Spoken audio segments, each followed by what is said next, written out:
Hi student, today in this video I am going to discuss about reflection of light.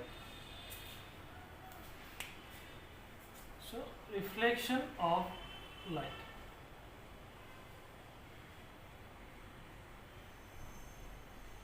So for reflection we will need a smooth surface. Okay, suppose this is a smooth surface and we need a layer of opaque medium at the other side of the surface. This smooth surface we can consider it as a mirror, and we know at the back of the mirror there is always a layer of opaque medium. So why this opaque medium is required? Layer of opaque medium. So if this layer of opaque medium is not present behind the mirror, then when light falls on this mirror, light will pass through it. Okay, so then in that case we will not get any reflection. That's why for reflection we need a layer of opaque medium at the back of the mirror. The function of this layer is it does not allow any light to pass through it.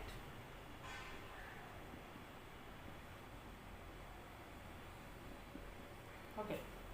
So now suppose a ray of light falls on this surface.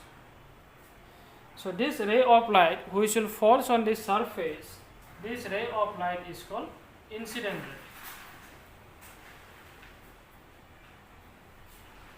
So just like when we throw a ball at the floor, so the ball rebound and move in another direction.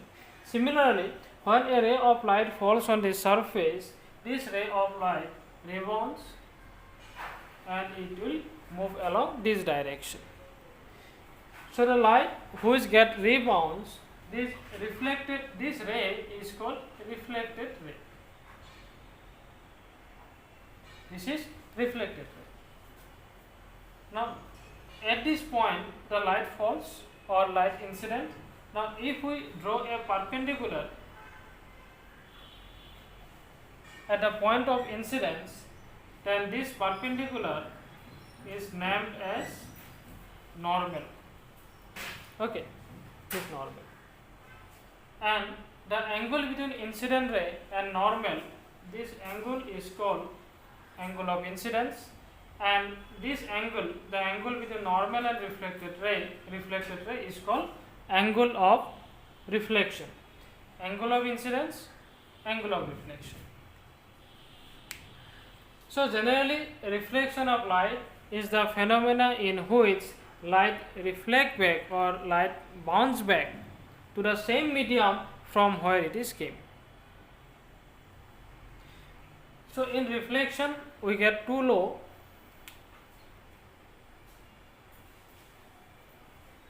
of reflection. Our first law is angle of incidence is always equal to the angle of reflection. That means this angle and this angle will always be equal. And second law is this incident ray, reflected ray and this normal at this point of incidence always lies in the same plane. Okay. So first rule, angle of incidence and angle of reflections are always equal, and the second rule is this incident ray, reflected ray and the normal at this point of incidence always lies in the same plane. Okay. So this is our reflection. That means bouncing back of light. So we have two types of reflection. One is regular reflection and another one is irregular reflection.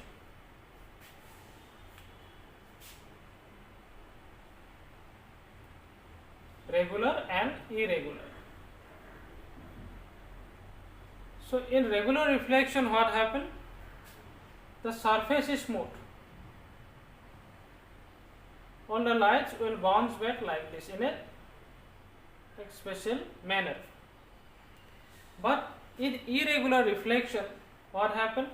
If we take a rough surface like this, now if in a rough surface like this, light falls,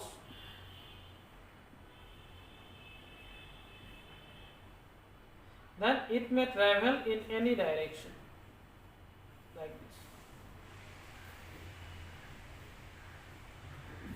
So any direction lights get reflected.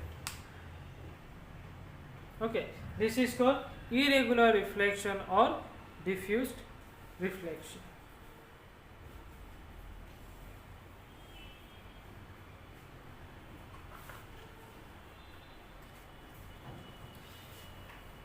So next, discuss about plane mirror. In plane mirror, how images are formed or what will be the nature of the images formed in a plane mirror.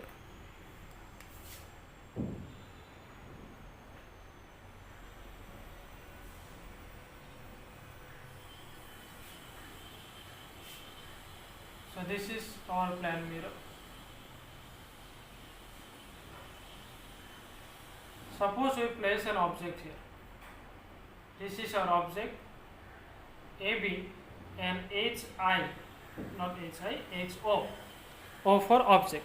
Suppose HO, this is the height of the object.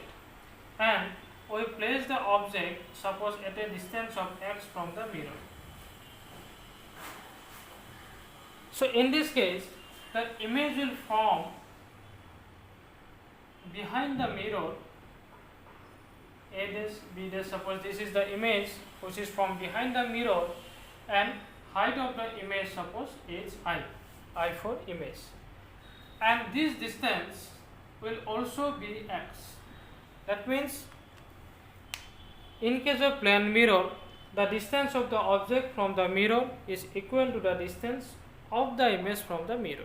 That means object distance and image distance are always equal in case of plane mirror. Similarly, the height of this object will always be equal to the height of the image. So, for an example, so at our home we always use a dressing table. Before going somewhere, we look at us in the dressing table.